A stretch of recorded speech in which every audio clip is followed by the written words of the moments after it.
Hi everyone, welcome to 100 days of 100 Java interview question series. So today is day 1. अगर आपका experience 3 to 5 years के बीच में है तो मोस्टली ये क्वेश्चन आपको जावा इंटरव्यू में देखने को मिलेगा that why string is immutable. So first of all हम ये देखेंगे आगे जाके कि स्ट्रिंग इम्यूटेबल क्यों होता है, बट उससे पहले ये समझ लेते हैं कि इम्यूटेबिलिटी का कॉन्सेप्ट क्या है. So let's go with the definition first, which says that immutable means that they have a constant value even if they are altered. Instead of reflecting the alteration in the original string, a new object is created. This immutability is achieved through string pool constant I meant to say. So आपको अगर ये definition समझ में आया तो बहुत अच्छी बात है, नहीं समझ में आया तो और भी अच्छी बात है. ओके, सो हम सीधा डायग्राम के थ्रू देखते हैं कि जावा में इम्यूटेबिलिटी स्ट्रिंग कैसे अचीव करता है via string pool constant. Okay, so अगर आप ये डायग्राम देख रहे हो, यहाँ पे I have created 3 different strings, string 1, string 2 and string 3.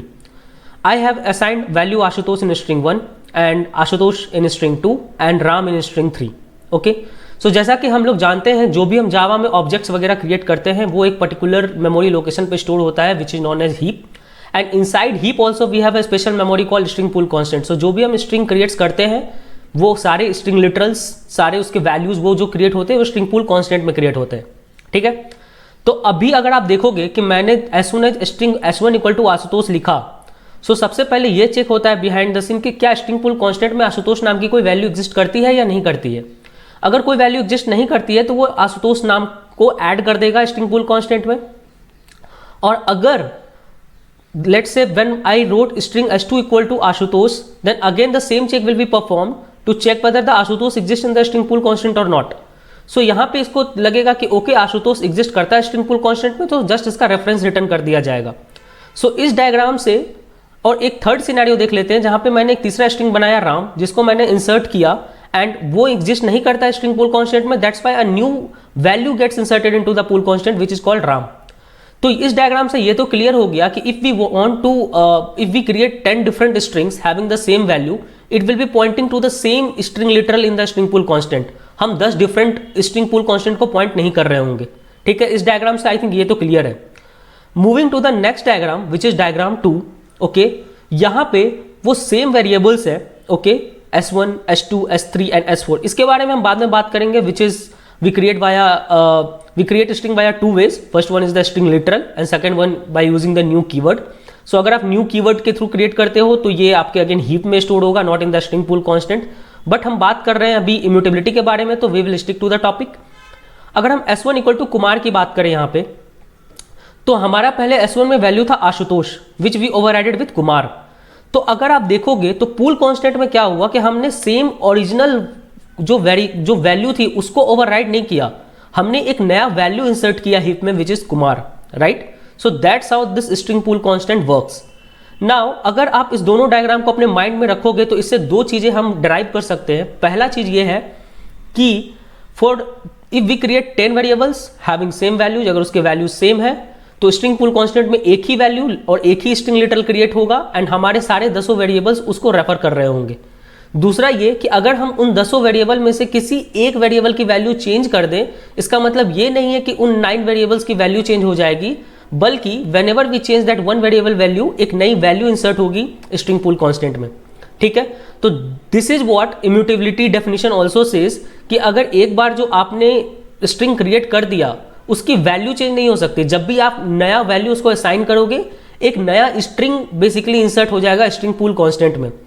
अब क्यों होता है इम्यूटेबल उसके बारे में बात करते हैं, क्योंकि so now we can go and check the answer and this will make sense to you. So there are 3 points which says that why string is immutable in Java. First one is about the optimization, second is about the string pooling and third is about the thread safety. Let's first cover the optimization one. String immutability allows Java to perform certain optimization. For example, the JVM can optimize memory usage by sharing string instances between the different parts of the program, which is correct, right? यहाँ पे हमने 2 variables बनाए, दोनों में same values थी, तो हमारे string pool constant में सिर्फ एक ही आशुतोष क्रिएट हुआ. क्योंकि अगर इम्यूटेबिलिटी वाला कॉन्सेप्ट नहीं होता और वो स्ट्रिंग पूल कांस्टेंट यूज नहीं कर रहा होता तो हमारे क्या हो सकता था कि हमारे पास अगर 100 वेरिएबल होते जिसमें अगर हम आशुतोष स्टोर करना चाहते तो मेमोरी में 100 आशुतोष क्रिएट होते and in that case memory is not getting utilised efficiently, right? But in this case, we can see that the memory is being optimized because the same value is shared across the multiple variables, right? This is one thing. Second है हमारा point string pooling के बारे में, कि जो जैसा कि हमने पढ़ा कि if strings were mutable, modifying one string would affect all references to that string from the pool leading to the unpredictable behaviour, which is correct. जैसा कि अगर यहाँ पे स्ट्रिंग म्यूटेबल होता, जो कि हमने डायग्राम 2 में देखा, और लेट्स से कि आशुतोष S1 पहले आशुतोष था, हमने उसको अगर कुमार कर दिया गोइंग फॉरवर्ड, ओवरराइड कर दिया, अपडेट कर दिया वैल्यू को, तो अगर ये म्यूटेबल होता तो स्ट्रिंग S2 की भी वैल्यू कुमार हो जाती। Okay, so this can lead to the unpredictable behavior in the program because of which Java string has been made immutable.